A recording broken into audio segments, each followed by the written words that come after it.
वो सीन जिसमें Doom storm breaker को सिर्फ 2 फिंगर्स से रोक रहा था, वो मैंने देख लिया है। उसके बारे में तुम्हें इस वीडियो में बताने वाला हूँ। इसके अलावा डूम्सडे में टोबी मैगवायर का न्यू सूट रिवील हुआ है और साथ ही साथ तुम्हें बताऊंगा कि माइल्स मोरालेस कब और किस मूवी में डेब्यू करने वाला है। सारी चीजों पर बात करेंगे, कुछ नहीं छोड़ेंगे, सब्र रखो। लेकिन आगे बढ़ने से पहले तुम्हें मेरा एक काम करना होगा, वो ये कि एवेंजर्स डूम्सडे आने तक मैंने भी इस चैनल पर 100K सब्स का टारगेट रखा है और बिना तुम्हारे एक सब्सक्राइब किए पॉसिबल नहीं है। So if you are new to the channel, do subscribe it and I promise कि ऐसे ही मार्वल की लेटेस्ट लीक्स और अपडेट्स सबसे पहले मैं तुम तक पहुंचाता रहूंगा। तो पहले बात कर लेते हैं टोबी मैगवायर के डूम्सडे स्पाइडरमैन सूट की।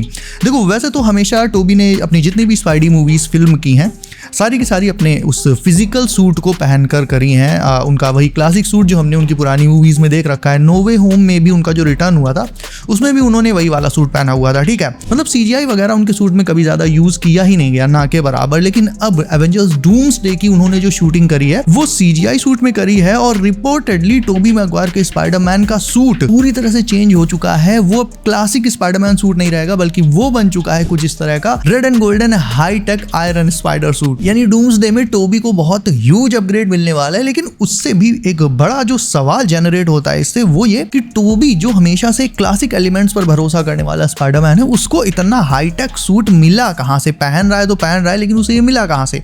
तो याद करो, नो वे होम में जब स्पाइडरमैन, डॉक्टर ऑक्टोपस ये सब 616 में आए थे, तो यहाँ पर टॉम के पीटर के साथ टोबी के पीटर ने भी एक लैब में काम किया था। अब जाहिर है वहां पर टॉम हॉलैंड का पीटर जो स्टार्क की टेक्नोलॉजी यूज करता था, नैनोटेक और बाकी दूसरी मशीन्स वगैरह, तो जाहिर है इन सब चीजों पर भी चर्चा हुई होगी। इवन जैसे ही टॉम के सूट के नैनोबॉट्स डॉक्टर ऑक्टोपस की आर्म्स को टेक ओवर करने लगे थे, डॉक ऑक तुरंत पहचान गया था कि भाई ये तो नैनोटेक है। यानी कहने का मतलब मेरा ये है कि टोबी और डॉक ऑक वैसे भी अपने आप में एक जीनियस है। और क्योंकि नो वे होम में वो 616 में आए थे, यहाँ पर आकर उन्होंने टॉम के पीटर की लैब में नैनोटेक वगैरह सब कुछ देख ही रखा था, तो ये टेक वो अपने साथ ले गए होंगे। तो मोस्ट प्रोबब्ली उन्होंने अपने यूनिवर्स में नैनोटेक पर और रिसर्च करी होगी और अपने रेस्पेक्टिव सूट्स को भी अपग्रेड किया होगा। डॉक ऑक ने अपना ऑक्टोपस सूट अपग्रेड किया होगा और टोबी मैगवायर ने आई थिंक स्क्रैच से एक नया सूट, वही रेड और गोल्डन सूट बना लिया अपने लिए, जिसके डूम्सडे में आने की रिपोर्ट्स हैं। और ये अपडेट जो है ये इसलिए और भी ज्यादा सेंस बना रही है because you know Toby Maguire का स्पाइडरमैन डेडपूल और वुल्वरीन से सोलो लड़ने वाला है। तो अनलेस उसके पास कोई ह्यूज अपग्रेड ना हो उसके सूट में, भले ही वो मतलब बहुत तगड़ा स्पाइडरमैन है, लेकिन फिर भी डेडपूल और वुल्वरीन से अकेले लड़ पाना उसके लिए कतई मुश्किल हो जाएगा अनलेस उसके पास एक ह्यूज अपग्रेड ना हो उसके सूट में। तो इस एंगल से भी देखा जाए तो शायद यही रीजन है कि टोबी मैगवायर के पास अब ये नया सूट है, इसीलिए वो डेडपूल और वुल्वरीन को सोलो करने वाला है। इसके अलावा तुम्हें बता दूं, डूम्सडे में डेडपूल होगा तो, लेकिन वो एवेंजर्स को ज्वाइन नहीं करेगा किसी भी पॉइंट में, बल्कि डूम्सडे में सारे हीरोज और विलन्स की मारामारी एक तरफ और डेडपूल की बगैती एक तरफ।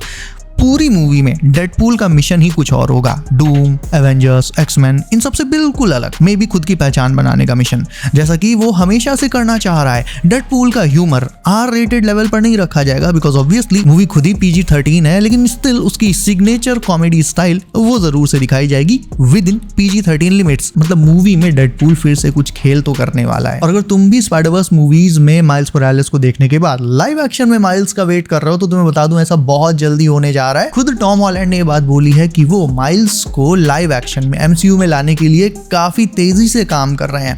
अब माइल्स के आने का पूरा सीन क्या है वो तुम्हें बता देता हूँ। बेसिकली डील ये है कि माइल्स की एनिमेटेड स्पाइडरवर्स मूवीज काफी फेमस हैं और हर मूवी सुपरहिट होती ही है। तो अगर तुम्हें माइल्स को देखना है तो तुम्हें स्पाइडरवर्स की एनिमेटेड मूवी का वेट करना पड़ेगा। अब सोचो, अगर अभी ब्रांड न्यू डे या फिर डूम्सडे में माइल्स मोरालेस लाइव एक्शन में आ जाए तो फिर क्या होगा कि जो लोग एनिमेटेड मूवीज देखने जाने वाले थे उनमें से आधे तो माइल्स को लाइव एक्शन में देखकर ही खुश हो जाएंगे और एनिमेटेड वाली देखने हो सकता है जाए ही ना। आई नो ज्यादातर लोग दोनों देखना चाहेंगे, फिर भी लाइव एक्शन में अगर अभी माइल्स मोरालेस आ जाता है तो कहीं ना कहीं इसका असर एनिमेटेड वाली स्पाइडरवर्स मूवीज पर जरूर से पड़ेगा। इसीलिए लाइव एक्शन में माइल्स मोरालेस अभी फिलहाल आ ही नहीं सकता। वो तब आ सकता है जब एनिमेटेड वाली स्पाइडरवर्स मूवीज खत्म हो जाएंगी। और आखिरी एनिमेटेड स्पाइडरवर्स मूवी आनी है जून 18, 2027 को, बियॉन्ड द स्पाइडरवर्स। इसके बाद फिर कोई एनिमेटेड स्पाइडरवर्स वाली मूवी नहीं आएगी माइल्स मोरालेस वाली। यानी जून 18 के बाद जब ये मूवी आ जाएगी एनिमेटेड वाली, उसके बाद फिर माइल्स लाइव एक्शन में आ सकता है। और सोचो वो किस मूवी में डेब्यू करेगा। 2027 के अंत में कौन सी मूवी आ रही है? Secret Wars. तो yes, Miles Morales Secret Wars में डेब्यू करने वाला है। और तुम्हें बता दूं, ऐसी भी रूमर्स कह लो, रिपोर्ट्स कह लो, ये चल रही हैं और सच है ये कि सीक्रेट वॉर्स में एट लीस्ट कम से कम 3 स्पाइडीज तो होंगे ही। और टॉम और टोबी के अलावा उसमें एंड्रू का स्पाइडी भी आएगा और कम से कम बोला गया यानी एट सम पॉइंट ये नंबर 3 से बढ़ भी सकता है एंड बढ़ेगा भी। किसी और अल्टरनेट यूनिवर्स से एक लाइव एक्शन माइल्स मोरालेस का डेब्यू सीक्रेट वॉर्स में हो सकता है और ये सिर्फ कोई वन टाइम अपीयरेंस या फिर लाइक कैमियो वगैरह नहीं होगा।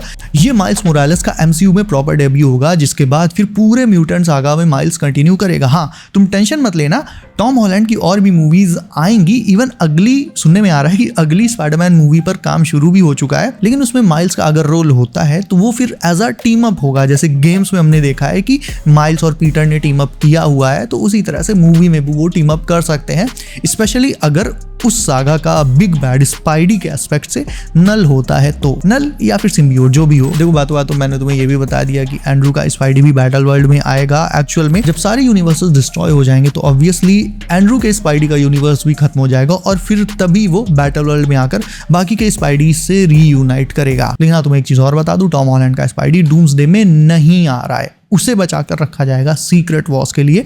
डूम्सडे में केवल टोबी का स्पाइडी ही रहेगा। ना जुलाई में है कॉमिक कॉन, ये तो सब जानते हैं, इसमें कोई नई बात नहीं है। और कॉमिक कॉन में भी स्पेशली 25 जुलाई को मार्वल का पैनल होगा। तो सुनने में ये आया है कि 25 को ही मार्वल अपने पैनल में अपनी किसी अपकमिंग मूवी या सीरीज की कास्ट अनाउंसमेंट करेगा और उसका जब ये इवेंट चल रहा होगा उसी दौरान ऑनलाइन एक ट्रेलर भी ड्रॉप होने वाला है। अब देखो, मैं कहना तो चाहता हूँ कि भाई ये डूम्सडे का ही ट्रेलर है और सच में कहना चाहता हूं, लेकिन मैं 100% अभी भी नहीं कह सकता क्योंकि पास्ट में जिस तरह से हमें ट्रेलर के नाम पर कॉफ़ी पिलाई गई और भी कुछ चीज़ें हुई, तो उस हिसाब से अगर देखा जाए तो मैं 100% श्योर तो अभी भी नहीं कह सकता कि हाँ उस दिन डूम्सडे का ही ट्रेलर ड्रॉप होगा। स्टिल कॉमिक कौन से अच्छा spot, better spot doomsday trailer के लिए हो ही नहीं सकता भाई। लेकिन क्या पता ये विजन क्वेस्ट का ट्रेलर हो या फिर एवेंजर्स एंड गेम एनकोर का ट्रेलर हो जो री रिलीज होनी है सितंबर में। लेकिन फिर भी जितनी भी लीक्स और अपडेट्स और बाकी चीज़ें आई हैं उन्हें अगर उनके निचोड़ की बात करूं तो मोर देन 90% मुझे भरोसा है कि ये कॉमिक कॉन में जो ट्रेलर ड्रॉप होगा वो डूम्सडे का ही होगा। और ट्रेलर से याद आया, मैंने स्टार्टिंग में भी कहा था कि वो वाला जो सीन था जिसमें डॉक्टर डूम ने स्टॉर्म ब्रेकर को 2 फिंगर्स से रोक दिया था, काफी सारे लोगों ने उस सीन को एक तरह से कह लो अप स्केल कर लिया था या रिक्रिएट कर लिया था, जो भी कहना है कह लो। मैंने वो सीन देखा और भाई दैट सीन वाज गॉर्जियस, मतलब एब्सोल्यूट सिनेमा से भी अगर कुछ ऊपर होता है तो वो सीन वही था। साइड एंगल का शॉट था, डॉक्टर डूम स्टॉर्म ब्रेकर को अपनी 2 फिंगर्स से ऐसे देखना, ऐसे रोक रहा था और जब जो पॉइंट ऑफ कांटेक्ट था स्टॉर्म ब्रेकर और डूम की फिंगर्स का ना, उससे थंडर एमिट हो रही थी जिसका रिफ्लेक्शन डूम के मास्क पर पड़ रहा था। भाई बता नहीं सकता वो सीन कितना ब्यूटीफुल था। मतलब एक्शन सीन तो उसको क्या ही कहूँ, मार्वल फैंस के लिए, कॉमिक बुक फैंस के लिए, पॉप कल्चर फैंस के लिए इससे अच्छा शायद कुछ हो ही नहीं सकता। और वो एक सिंगल सीन ही ये बताने के लिए काफ़ी है कि थॉर टीजर में इतना डरा हुआ क्यों था। और हाँ, चलते चलते तुम्हें एक इंपॉर्टेंट चीज बता दूं कि ब्रांड न्यू डे में टॉम हॉलैंड का जो पीटर पाकर है उसके गले में, नेक में पीछे साइड एक चिप लगी रहेगी। बस चिप लगी रहेगी, कौन लगाएगा, क्यों लगाएगा, इस पर कोई अपडेट नहीं है ना। मेरे हिसाब से इसकी 2 या 3 पॉसिबिलिटीज हो सकती हैं। पहली तो ये जो सबसे बड़ी पॉसिबिलिटी है वो ये कि ये चिप ब्रूस बैनर ने लगाई होगी पीटर के म्यूटेशन को ट्रैक एंड कंट्रोल करने के लिए। सेकंड जो मेरी अपनी थ्योरी है वो मुझे लगता है कि ये चिप खुद पीटर ने बनाई है, क्योंकि हमने सेकंड ट्रेलर में देखा कि जैसे जैसे सैडी सिंह की जीन ग्रे लोगों के दिमाग में एक से दूसरे के दिमाग में जंप करती जा रही है, उसी हिसाब से एक कोई ट्रैकर टाइप का है वो भी उसे ट्रैक करते हुए जंप करता जा रहा है। तो पीटर ने ये चिप बनाई है और ये चिप एक्चुअल में वही ट्रैकर है जो पीटर को ये देखने देता है कि जीन ग्रे अभी किसके दिमाग में है। और थर्ड पॉसिबिलिटी ये भी हो सकती है कि ये चिप पीटर के नेक में किसी विलन जैकाल ने लगाई है जो पीटर को पता भी नहीं चला और वो villain he through out the movie Peter को कंट्रोल कर रहा होगा। आखिर में पता चलेगा भाई कि उसके पीछे चिप लगी हुई थी। सो गाइस, भर भर के अपडेट्स थी आज। तुम्हें क्या लगता है पीटर के गले में चिप किसने टांग दी है, कमेंट करके मुझे भी बताओ। इसके अलावा वीडियो को तुमने अभी तक लाइक नहीं किया है तो भाई क्या कर रहे हो, लाइक कर दो, वीडियो खत्म होने आ गई। साथ ही चैनल को सब नहीं किया तो उसे सब करके नोटिफिकेशन कॉल पर डालना बिल्कुल न भूलना, ताकि आने वाली लेटेस्ट MCU लीक्स और अपडेट्स तुमसे कभी भी मिस ना हो। सो बी सेफ गाइस, अपना ख्याल रखिए आप। मेरा नाम है Himanshu and as always I will see you in next one.